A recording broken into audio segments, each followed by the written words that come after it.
வணக்கம் மக்களே. இன்றைக்கி நம்ம பார்க்க போகிற கதை என்னென்னா ராஜகுருவின் நட்பு. அதுக்கு முன்னாடி நம்ம சேனலை யாருமே லைக் பண்ணுறது கிடையாது, சப்ஸ்கிரைப் பண்ணுறது கிடையாது. நானும் பல விதமான ஆன்மீக கதைகள், நீதி கதைகள் போன்ற பல கதைகள்லாம் போடுறேன் நம்மளோட சேனலில். ஆனால் யாருமே ரெஸ்பான்ஸே பண்ணுறது கிடையாது. நம்ம சேனல் அவ்வளோ கேவலமாக இருக்குது. கண்ட வீடியோ கண்டதுக்கெல்லாம் சம்மந்தமே இல்லை, எல்லா மக்களும் லைக் பண்ணுறீங்க. நான் ஒரு அழகான நீதி கதைகள் பொருளோட அழகையாக அருமையாக என்னோடய வாய்ஸ் மூலமாக நான் பயன்படுத்தி என் திறமையை வெளிக்கொண்டு வரேன். ஆனால் ஒருத்தரும் லைக் பண்ண மாட்டேறீங்க, ஷேர் பண்ண மாட்டேறீங்க, சப்ஸ்கிரைப் பண்ண மாட்டேறீங்க. எதனால் அப்படி சொல்கிறேன்னா கஷ்டப்பட்டு ஒரு யூடியூபர் கண்டென்ட் க்ரியேட் பண்ணி அவனோட திறமையை வெளிக்கொண்டு வந்தால் அந்த திறமைக்கு வேல்யூவே இந்த காலத்தில் இருக்க மாட்டுது. நான் மட்டும் கிடையாது, பல யூடியூபர் அவங்க அழகழகான கண்டென்ட்லாம் நிறையா இருக்குது. ஆனால் அதை விட்டுட்டு கண்ட வீடியோ ஒரு கண்டென்ட்டே இல்லாததுக்கெல்லாம் எல்லாம் லைக் பண்ணுறீங்க, ஷேர் பண்ணுறீங்க, சப்ஸ்கிரைப் பண்ணுறீங்க. எல்லாருக்கும் உள்ள காமனான உண்மை இதுதான். அதை தான் சொன்னேன். சரி, இந்த கதையில் நம்ம பார்ப்போம். ராஜகுருவின் நட்பு. அதாவது விஜயநகர மன்னர் கிருஷ்ணதேவராயர் அரண்மனையில்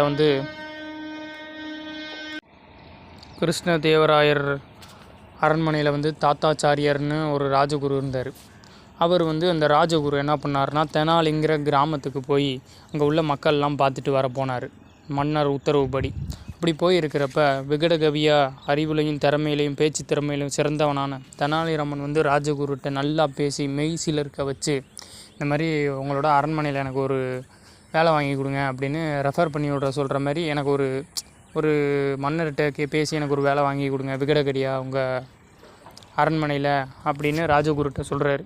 உடனே ராஜகுருவும் ஆமாம் தெனாலிராமா அப்படின்னு சொல்லிட்டு ரொம்ப நட்பாகிடுறாரு. யாரோடனா தெனாலிராமனோட நட்பாகிட்டு ராஜகுரு சொல்கிறாரு, இந்த மாதிரி சரி தெனாலிராமா, அவனை மறக்கவே மாட்டேன். உன்னோட பேச்சு திறமையும் அறிவாற்றலும் எனக்கு மனசளவில் நீ இடம் பிடிச்சிட்ட அப்படின்னு சொல்லிவிட்டு அவ்வளோது பேசிட்டு, இந்த மாதிரி நான் ஆளை அனுப்பி வைக்கிறேன் என்னோடய ஊரான விஜயநகரத்துக்கு போயிட்டு அப்படின்னு சொல்லிட்டு போயிட்டார். போனதுக்கப்புறம் பார்த்திங்கன்னா பல மாதங்கள் ஆகியும் ஒரு ஆளும் வரல தெனாலிராமனை அழைக்கிறதுக்கு.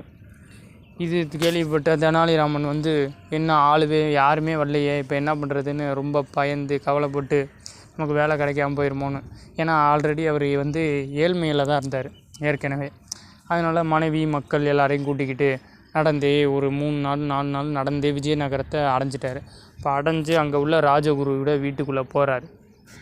போய் கேட்குறாரு, இந்த மாதிரி உள்ளே வரலாமான்னு கேட்டுட்டு உள்ளே போகிறாரு. போகிறப்போ ராஜகுரு பயப்படுறாரு மனசில். ஐயோ இங்கே வந்துட்டானே, இவன் அறிவாளி ஆயிடுச்சே, இவன் நம்மளோட பதவிக்கு ஏதாச்சும் பங்கம் வந்துடுமோ, நம்மளை வேலையை விட்டு அரசர் நீக்கிடுவாரோன்னு பயத்தில், தம்பி நீ யாருன்னு எனக்கு தெரியாதுப்பா, யார் நீ அப்படின்னு சொல்கிறப்ப, இந்த மாதிரி நம்ம தெனாலிங்கிற கிராமத்துக்கு வந்தீங்களா ஐயா ராஜகுருவே, நீ மறந்துட்டீங்களா, உங்கள் நண்பன் தெனாலிராமன் வந்திருக்கேன் அப்படின்னு தெனாலிராமன் அவ்வளோது சொல்கிறாரு ராஜகுருட்ட. ராஜகுருவோட தான் என்னன்னா தன்னோட வேலை போயிடுமோன்னு பயத்தில், இந்த மாதிரி அதெல்லாம் கிடையாது, நீ யாருன்னு எனக்கு தெரியாது, முதல்ல வீட்டை விட்டு வெளியே போ காவலர்களே அப்படின்னு சொல்லி கழுத்தை பிடிச்சி வெளியில் தள்ளாத நிலமையில் அவரை போக சொன்னார். உடனே கோபமான தெனாலிராமன் என்ன செய்கிறதுனே தெரியாமல் மனைவி மக்களோட வெளியில் போயிட்டார். வெளியில் போய் நின்றுக்கிட்டு இருக்கப்போ பார்த்தீங்கன்னா, வெளியில் தெனாலிராமன் என்னையே மறந்துட்டேன்னு போய் சொல்கிறீங்களா ராஜகுருவே, உங்களை எப்படி பழி வாங்குறேன்னு சொல்லிட்டு காளி மகாதேவியை மனசில் வேண்டிக்கிட்டு வருத்தத்துடன் நின்றுக்கிட்டு இருந்தார். இந்த கதை பிடிச்சிருந்தா லைக் பண்ணுங்கள், ஷேர் பண்ணுங்கள், சப்ஸ்கிரைப் பண்ணுங்கள். நானும் நிறைய வாட்டி சொல்லிட்டேன், இந்த மாதிரி என் சேனலில் இந்த மாதிரி கஷ்டப்பட்டு ஒரு கதைக்கும் ப்ரிப்பேர் பண்ணி ரெடி பண்ணி மண்டைக்குள்ளே அதெல்லாம் ஸ்டோர் பண்ணி பீப்புளுக்கு வெளியில் எக்ஸிக்யூட் பண்ணுறதுக்குள்ளேயும் ஒரு யூடியூபரோட கஷ்டம் என்னென்னு அந்த யூடியூபருக்கு தான் தெரியும், மக்களாகிய உங்களுக்கும் தெரியும். பட் இருந்தாலும் இதுக்கெல்லாம் லைக் பண்ண மாட்டேறீங்க, ஷேர் பண்ண மாட்டேறீங்க.